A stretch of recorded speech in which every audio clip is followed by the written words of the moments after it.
Come in. Welcome. I'm E.G. Marshall. Welcome to the sound of suspense. Welcome to the fear you can hear, but mostly to the world of terrifying imagination. The story you're about to hear concerns one of the most unusual killers in the annals of crime. A brutal murderer who carries not one but 4 deadly weapons wherever he goes.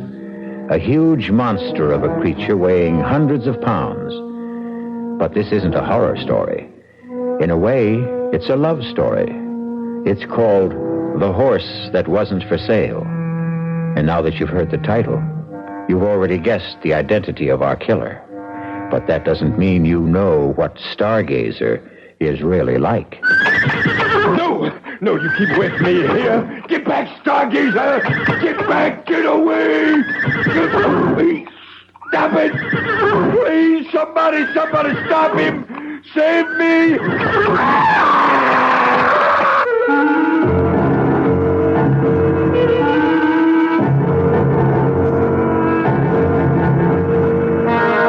Our mystery drama, The Horse That Wasn't for Sale, was written especially for the Mystery Theater by Henry Slessor and stars Mercedes McCambridge. It is sponsored in part by Anheuser-Busch Incorporated, brewers of Budweiser. I'll be back shortly with Act One.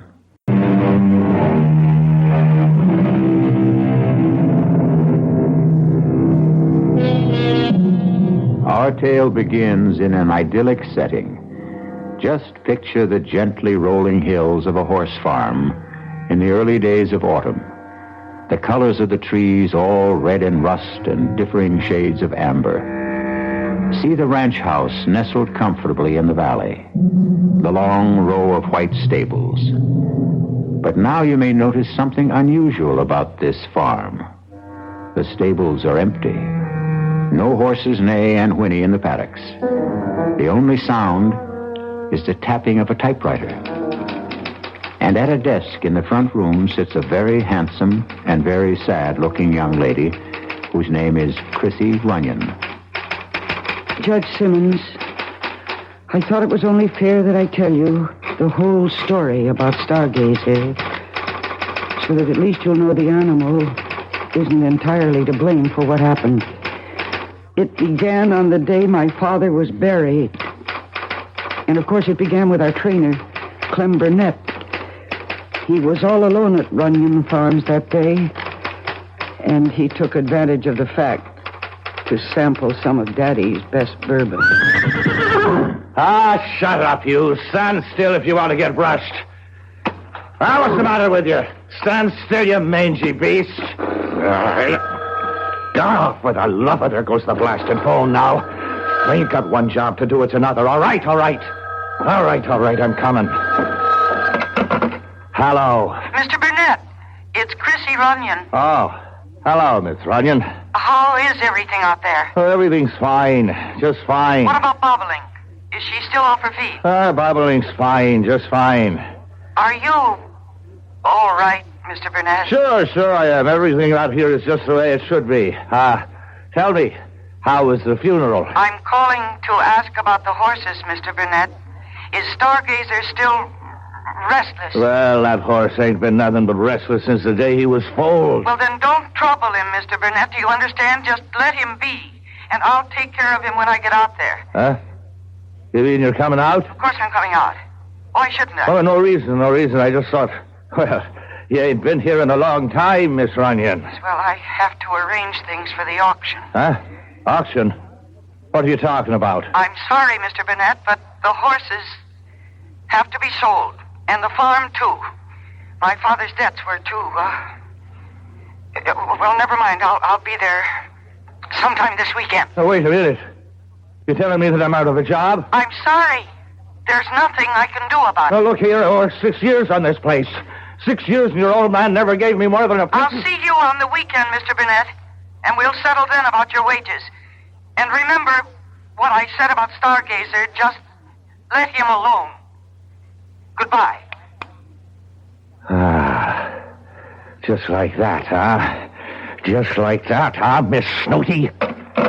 I'll let him alone, all right. He can starve as far as I'm concerned. But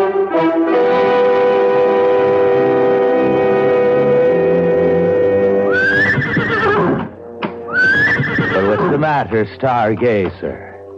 You don't look so happy today. Hungry, maybe, huh? Thirsty? Nah, there's no use pawing the ground. You just got to wait until she gets here. Miss Chrissy Runyon is the only one you ever cared for, right? Well, you can wait until she gets here and takes care of you, because I won't. Hey, now get down. Get down, Stargazer. Now you stop that. What are you trying to do? Knock down the whole barn? Now stop that. You stop it. All right, if you want a taste of the whip. Now stop it. Stop it, you crazy beast. Get back there. Get back. You kicked me. No. Oh, my God.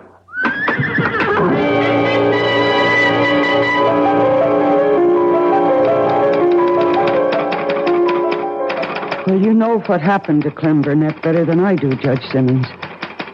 You viewed the remains of his body for the inquest. That was something I couldn't bring myself to do. I'm sure you remember the day after the hearing, when you asked me to dinner.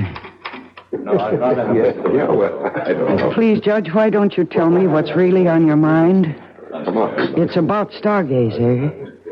Well, I appreciate your accepting this date. Now, I know you're anxious to get back to the city. No, I'm anxious to get back to my home, Judge. Yes. It's hard to think that Runyon Farms isn't your home anymore. Well, it hasn't been for years. You know that Daddy and I didn't get along? Yes, I know that only too well. Your father used to say, the only thing that keeps Chrissy coming back is that horse, Stargazer. And you were right the first time. It's that horse. Yeah? What about it? Well, I think you know, Chrissy. Even though I handed down the verdict I did about poor Clem... Do you know what that man was doing to Stargazer? As I heard the testimony, remember? Well, it's the truth, Judge. He was deliberately starving the poor animal. He was depriving it of feed and water. And that's why Stargazer did what he did. Chrissy, stop thinking that animals are so aware of human motives. Well, I love horses, too, but I don't give them that much credit. Well, they know cruelty from kindness. And you think it was merely Burnett's cruelty that made Stargazer stomp him to death? Yes, I do. Then what about Clayton? Well, what about him? Clayton wasn't killed. Are you telling me that he wouldn't have been killed if your father hadn't reached the stable in time? I didn't know that you knew about Clayton. Your father told me himself. I didn't realize you... He swore me to secrecy because he knew how much you loved Stargazer. He's my horse, Judge. Daddy gave him to me. Yes, but he didn't know that he was giving you a killer. Oh, don't say that. You can be glad I didn't say it at the inquest, Chrissy. Now, I was tempted to, let me tell you. It was only the fact of you sitting there with those big blue eyes of yours filled with tears. Oh, I was crying for my father. Yes, of course. But you were crying for your Stargazer, too. Now, you're afraid the verdict would be against the animal and that somebody would have to put a bullet in that proud head. Oh, Judge, please don't say such things. Chrissy, you're not going to allow Stargazer to be sold, now, are you? Is that why you wanted this lunch, to ask me that? The horse cannot be ridden. Not even you would dare ride him again. A horse doesn't have to be ridden. Chrissy, your beautiful stallion is mad. Mad? Killer mad. The way some animals get when they're treated just a little too cruelly. But Stargazer wasn't ever treated that badly. Between Clayton and Burnett and you... Me? Yes, Chrissy. Yours was the greatest cruelty of all. What do you mean? Your horse loved you, child, and you left him.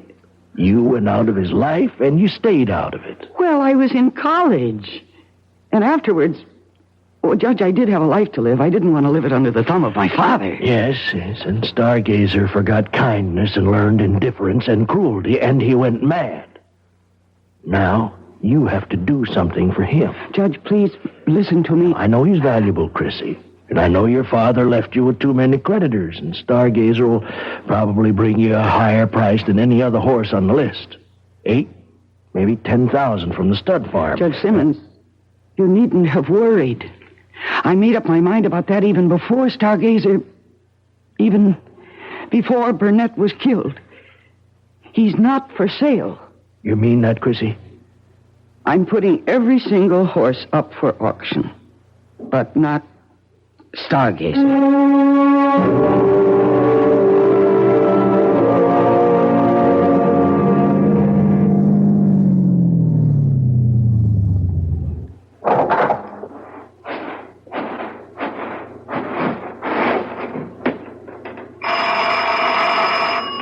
Just a moment. Good morning. Oh. Hello. You remember me, don't you? Alan Carlin from Wild Brook Farm? Yes, of course. I remember you, Mr. Carlin. Why, I thought you might have forgotten me. It's been a couple of years since we've seen each other, Miss Runyon. I remember you. In fact, I saw you at the auction. Well, I'm flattered that you noticed me. You bought 3 of my father's horses. Yes, I bought 3. I meant to buy 4. Listen, do you mind if I come in? Oh, please do. I was really shocked when I heard he died. He wasn't a youngster, of course, but just the same. Well, my father was 71. Well, I always figured he was younger, seeing as how he had such a young daughter. But I know it took Will a long time to get around to marrying. He was practically 40 by then, wasn't he? But then, that's how your father was, always putting things off. Including paying his bills, huh? Is that why you're here, perhaps? I beg your pardon. No, I know that you are on my father's list of creditors. Oh, but that's not the reason I came to see you. You see, I bought 3 horses at your auction, but I meant to buy 4. The only reason I didn't was because the horse I really wanted wasn't for sale. Huh. You mean Stargazer? Well, I suppose you think I believe those rumors about the animal? Well, I don't. I've been around horses all my life. A good thoroughbred doesn't go crazy overnight. So any compunction you might have about selling him... You're mistaken. Stargazer was kept out of the auction at my request. He's my horse, and I don't want him sold. Well, I attended the inquest, you know. I listened to every word, and I know Burnett mistreated the animal. That's why he got stopped. Mr. Burnett was a fine trainer. Oh, yes, indeed. The point is that I'm willing to take my chances, Miss Runyon. I won't ask you to cut the price because of the horse's reputation. There's no price tag on him. I'm sorry. Miss Runyon, you're still a sporting woman, aren't you? Would you be willing to make a little wager? What? Well, I've ridden horses with reputations 5 times worse than Stargazer's, and I can prove it. Now, if I do, will you talk about a sale? No. Oh, you're your father's daughter, all right. Everybody said Will ought to raise mules that would have been more in character. Now, look, you don't have to worry about me. I was born in a saddle. If anything happens, the responsibility will be all mine. Your responsibility? Do you really think I care what happens to you? Yeah, but nothing will. If you were at that inquest, you know what it means if Stargazer hurts anybody again. They'll destroy him, and they'll have the legal right to put him away. And I won't let that happen. But it won't be that way. It will. There is something wrong with Stargazer. I've known that for a long time. And I think Daddy knew it, too, but he gave him to me thinking that I might win him over with kindness. Well, I failed, you see. And now when he feels that hateful weight on his back, he... Oh, please go, Mr. Carlin, please. All right, Miss Runyon. I'm just so terribly sorry you won't let me prove you wrong. Oh, dear. I should start my packing. Feels like the whole morning is gone. Oh, no. I hope that man isn't bothering Stargazer. He must be out at the stable. Mr. Carlin, don't. Please don't. Mr. Carlin, don't. Mr. Carlin, stop. Bring him back here. Don't ride him.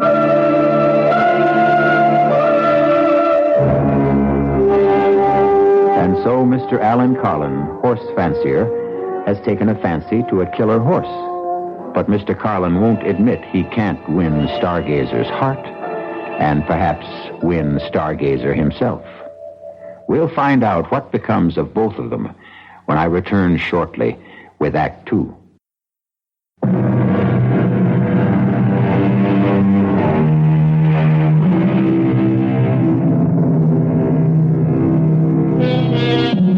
And now, here's Act 2 of The Horse That Wasn't for Sale.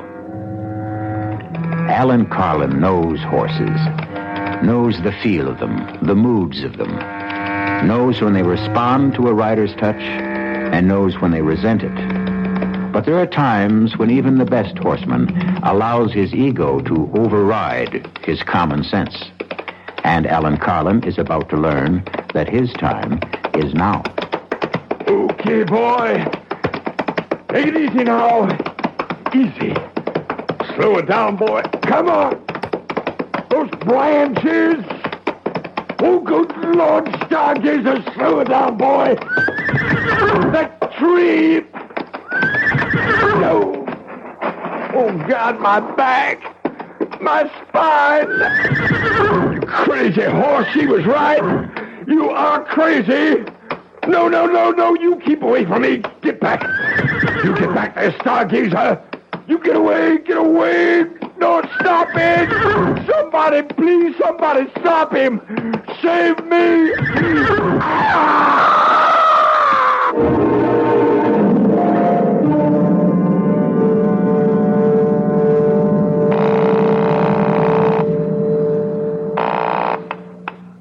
Police department. Hello. I want to report a missing animal.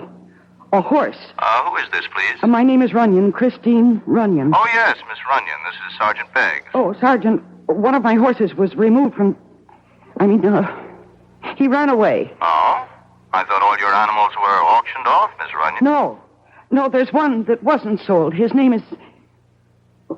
listen, maybe he's still around the farm somewhere. Maybe I better just go out and look for him. Well, if you want to give me a description of the animal...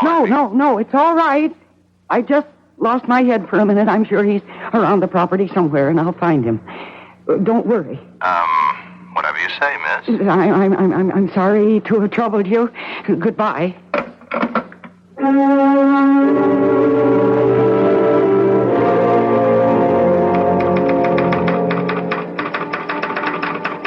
Of course, I knew that Stargazer wasn't around the farm. I knew where Stargazer was. Somewhere near the woods, with Alan Carlin on his back, if he was still safely in the saddle. And I knew that I had to find him. I saw Carlin's automobile parked outside, and I decided to take it instead of my own, so that I could send Mr. Carlin back where he belonged. I just hoped and prayed that I wasn't too late.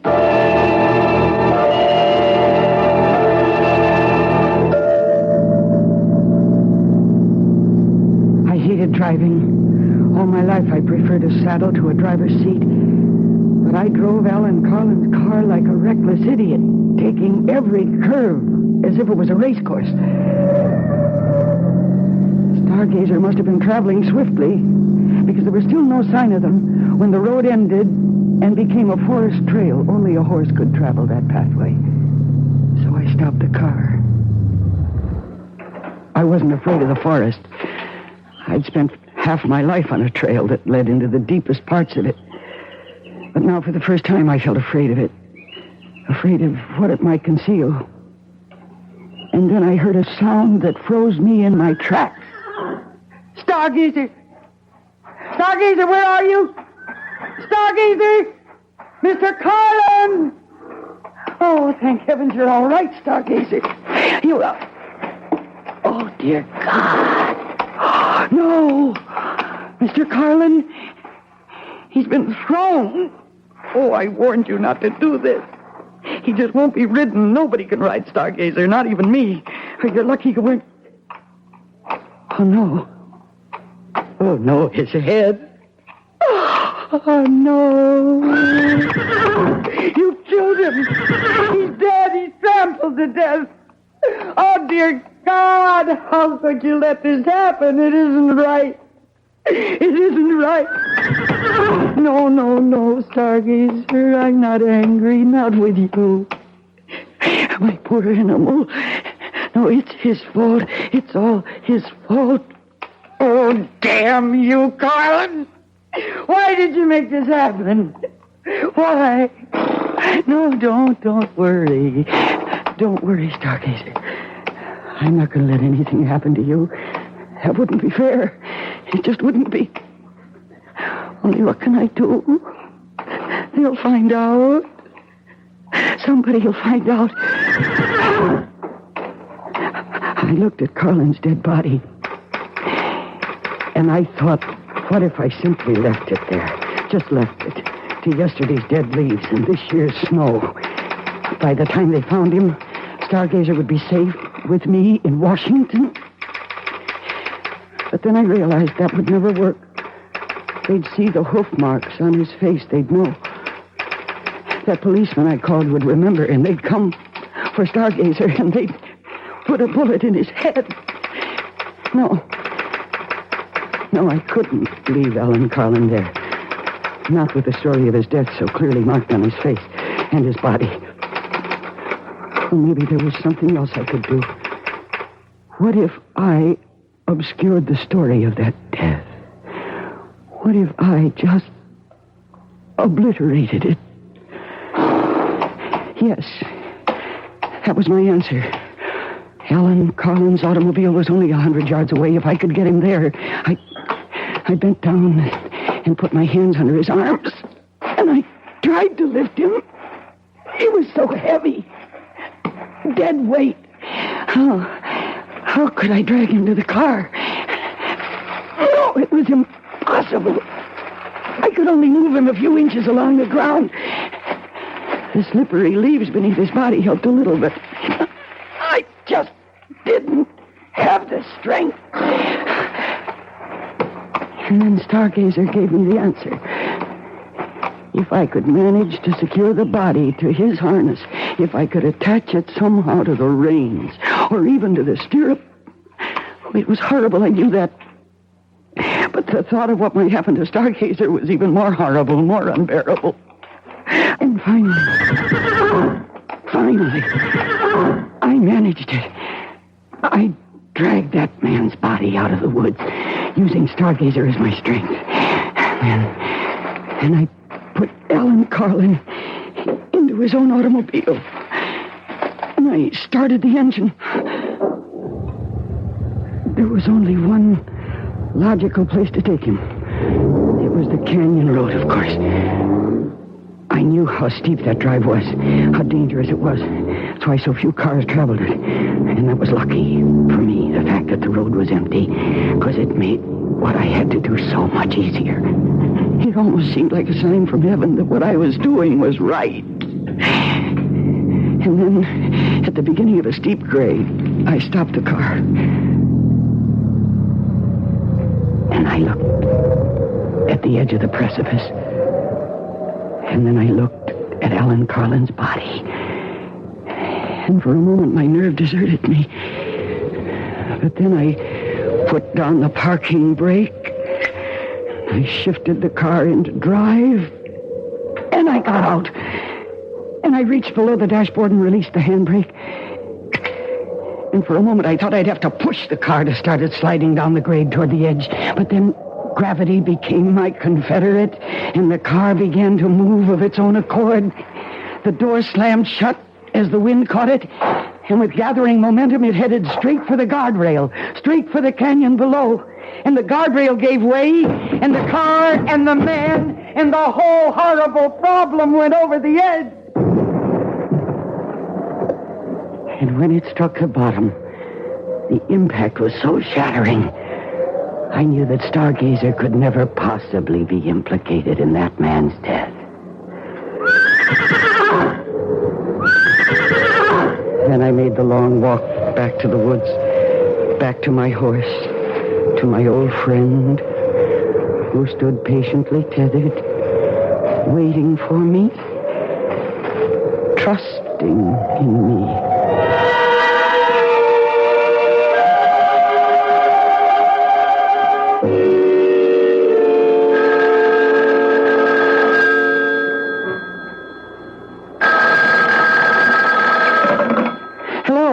Miss Runyon, this is Sergeant Beggs.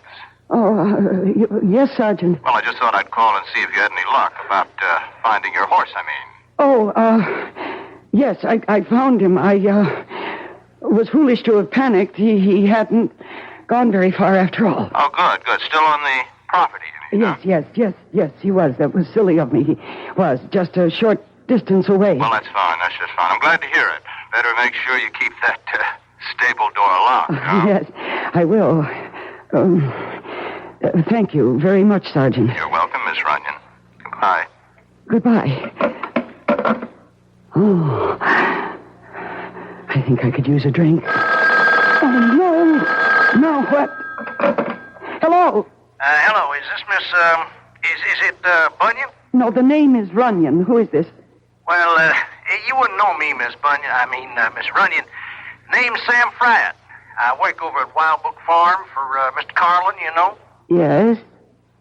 Oh, what do you want? Well, I was wondering if you were going to be home this afternoon, Miss Runyon. A little something I wanted to talk to you about. No, I'm sorry. I have a great number of things to do today. I can't receive visitors. Well, I figured you'd want to talk to me, Miss Runyon, on account of, what happened this morning. Oh? What do you mean? Oh, I think you know. What happened out there? On that canyon road? I haven't the faintest idea of what you're talking about. Sure you do, Miss Runyon. You see, I saw you kill Mr. Carlin out there. I saw you murder him. Now, can I come and talk to you?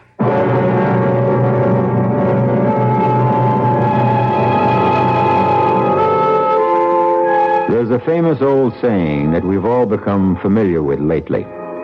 Oh, what a tangled web we weave when first we practice to deceive.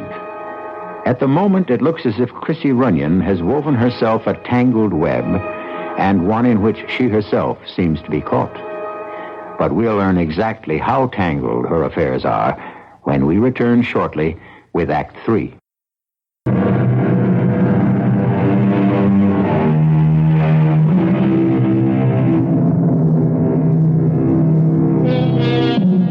And now, here's the final act of The Horse That Wasn't for Sale. And it begins with a sound that strikes terror into the heart of young Chrissy Runyon. She hesitates before she answers it, afraid of the man who might be on her doorstep. Miss Runyon? Yes. I'm, Sam Fryatt. Yes. Oh. Come in.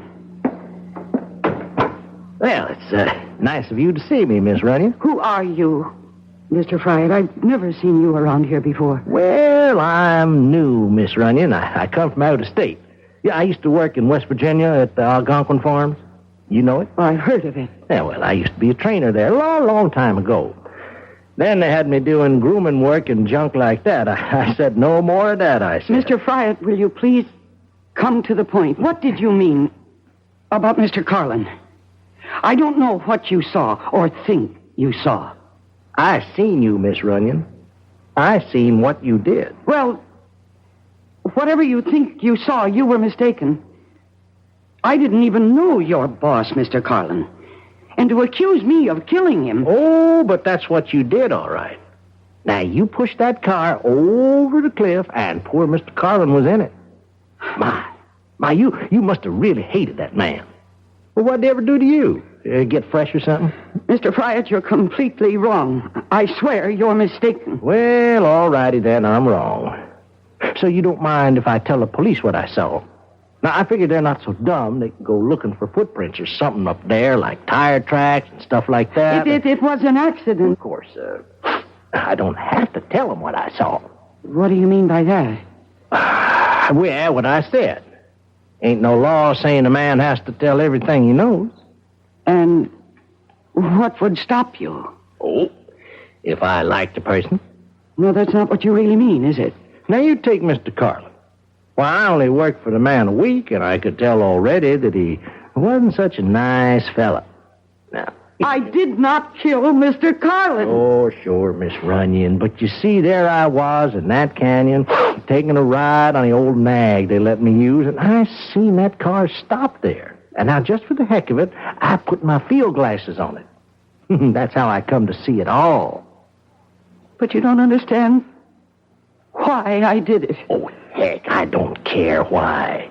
Now, I told you I didn't like the man.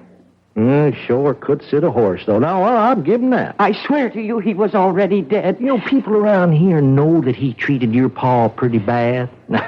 Can't blame you for what you did. No, you must believe me. Mr. Carlin was already dead when his car went over into the canyon. He'd been killed by an accident. I had my reasons for doing what I did. Sure, Miss, sure you did. And you can just tell the police all about it. No, they may not understand. Yeah, that's true enough. Yeah, they may not understand. I mean, not the way I do. But just the same, if they ask me questions about it, now I'd have to tell them what I know. Well, unless, of course, I wasn't around to tell them anything. Not around?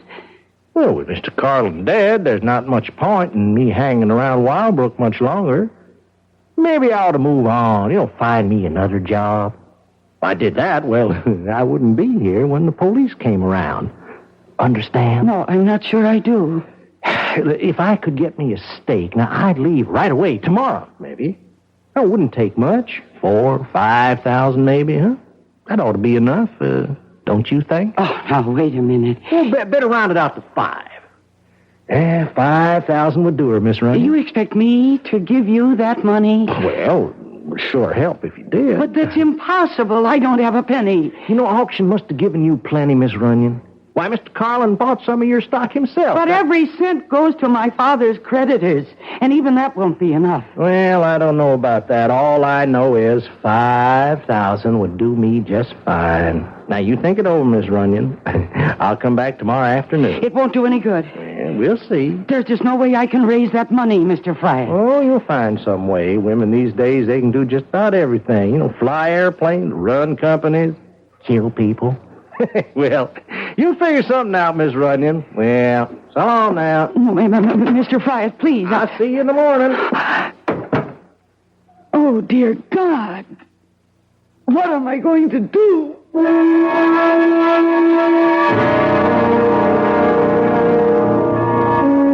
now, here's news on the local scene. The body of horseman Alan Winslow Carlin has been found in the ravine below Canyon Road. Carlin, the victim of an auto crash that completely demolished his vehicle, had to be identified positively through examination of his dental records due to the condition of the body. An investigation by the State Highway Patrol is underway. Yes. Miss Runyon, my name is Sergeant Beggs. We spoke on the phone earlier today. Oh, yes, Sergeant. Could I please come in? Well, if you're still worried about my horse, I told you that I did find him again. Oh, yes, miss, I know. Well, then, what's the trouble? Oh, nothing about the horse. It's about your neighbor, as a matter of fact. If I could just come in for a minute, please. Yes, of course. Thank you. I don't know if you know the gentleman. Name of Carlin? Oh, yes, I know who he is. Wildbrook Farm. Yes, that's him. Matter of fact, I understand he bought some of your horses at the auction last week. Yes, he did, but I didn't handle the transaction myself. The auctioneer did all of that. Yes, I understand. Well, then, what was it you wanted to ask me? You haven't been back home for some time, have you? It's close to 2 years. I came here when my father died suddenly. Yes, I know, and so I guess you didn't see Alan Carlin in all that time? No. Why in the world should I? Oh? I was just asking. Oh, Sergeant, I think you'd better tell me what this is all about. Well, I've got something to tell you about Mr. Carlin. He's dead. He died in an auto crash this morning. Yes. I just heard that on the news. Oh, I see. Well, it was pretty bad. He was halfway up the canyon road, heading for the Leap. You know where the Leap is? Sergeant, I was born and raised in this part of the country. Oh, yes, of course. Excuse me. Anyway, he went out driving that way, and he must have skidded or something. Car went over the edge, plowed right through the guardrail. Oh, that's terrible. It's such a dangerous road. Oh, yes, it is a dangerous place. I would have thought Mr. Carlin would have had more sense than to take it at high speed or whatever it was he did. Anyway, the car went over, and it was totally demolished, of course, and that's a long way down. Oh, that poor man. I'm terribly sorry about Mr. Carlin. But I really can't take his loss very personally. I hardly knew the man. Uh-huh. Well, your father knew him well, though, didn't he? Yes, they were neighbors for many years. And friends. Oh, I suppose so. Only they had some kind of falling out about money, I understand. Well, what does that have to do with all this? Just curious, Miss Runyon. Are you trying to imply something? No, miss, of course not. Why should I do that? Oh, there is just one more thing, though. One more thing. When Mr. Carlin left his place this morning, he told one of his servants that he was coming here to see you. Oh, that's right. He was here. Mm-hmm. What time would that have been? Oh, I don't remember exactly. Around 11, I think. Did he stay very long? No more than 10 minutes. I don't see the point of all these questions. Well, you see, we're just trying to understand what happened, Miss Runyon. Mr. Carlin, he was a pretty careful driver. He knew that mountain road as good as anyone else in this part of the country, and we were just wondering if he might have been, let's say overtired or drinking too much or depressed, anything like that. How'd he seem to you? I just don't recall. I see. Well, then I guess that's all for now. What do you mean, for now? Oh, the Highway Patrol is investigating the accident, too, and since you were the last person to see Mr. Carlin, they might be talking to you, too, Miss Runyon.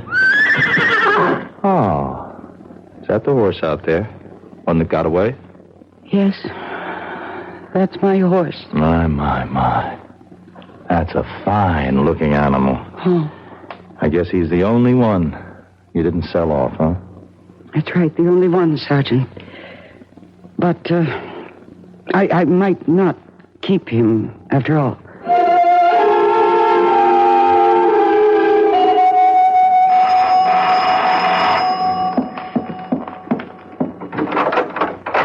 Well, hello, Miss Runyon. Hello, Mr. Fryer. Come in. Well, thank you. Well, sure a nice morning we had, wasn't it, huh? I didn't notice. Sure glad it warmed up some. I had to walk over to Mr. Carlin's place. That old nag of mine finally broke down. It's coffee I smell? Yes. Oh. Would you like a cup?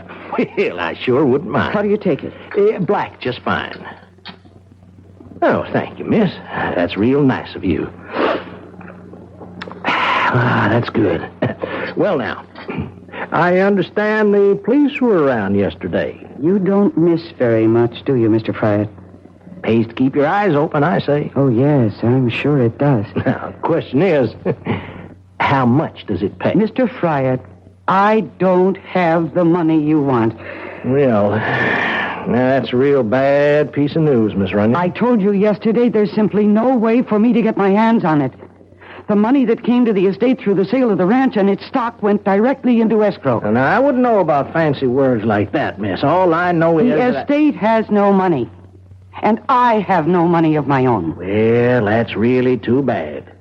Because that means I can't leave. And if I can't leave, I might just as well tell the police what I saw. I'm hoping that you don't do that, Mr. Fryatt. Oh, I don't want to do it. Believe me, Miss Runyon. But if there was just something you could give me. I mean, there must be something your pa left you, huh? Man like your daddy wouldn't die and leave his only child nothing at all. Well, there is one thing. What's that? It's the only legacy I have. The most valuable thing he owned. Look, out the window. That horse, you mean? Yes.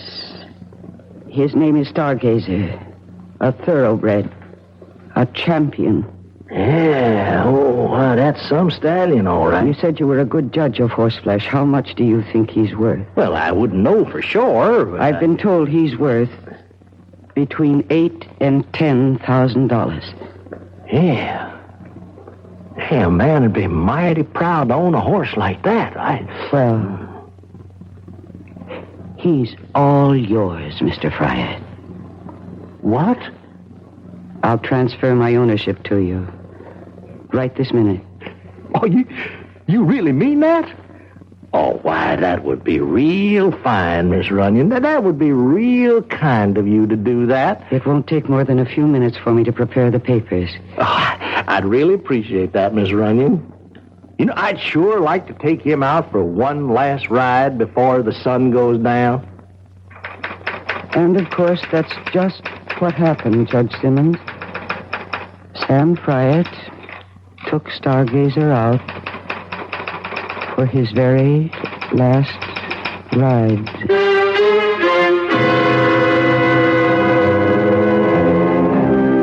Remember all the old cowboy movies that showed the lone rider heading into the setting sun?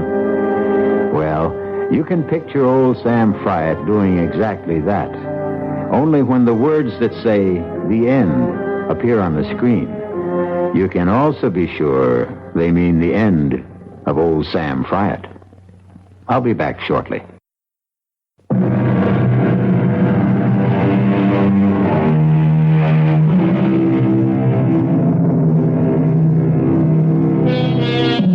We hope you enjoyed this radio mystery story. We hope you're enjoying the magic of radio itself. Magic which produces the most gigantic stage of all. A stage large enough for one galloping horse or an entire herd of galloping horses. This is E.G. Marshall asking you to tune in. Will someone please head those horses off at the pass? Our cast included Mercedes McCambridge, Arnold Moss, William Redfield, and Earl Hammond. The entire production was under the direction of Hyman Brown. Now, a preview of our next tale. He'll never be satisfied. We got him out of the country. What's to keep him from coming back when he's broke or even threatening us from abroad? I gave him $1,000 in cash only a few days ago. When he was picked up in the bar, he had only about $270-some left. In a matter of 2 days, he'd squandered over $700. But if he were made to understand that the sum agreed on was all he was going to get. Can't I make you understand? We're not dealing with a rational, honest man. He'll agree to anything. When his money runs out or he decides he wants more, he'll be right back. What can you do? There are only 2 things one can do about a blackmailer. Keep on paying and paying forever. And the other? And the other, kill him. Radio Mystery Theater was sponsored in part by the Kellogg Company, makers of Kellogg's Special K cereal. This is E.G. Marshall inviting you to return to our Mystery Theater for another adventure in the macabre. Until next time, pleasant dreams.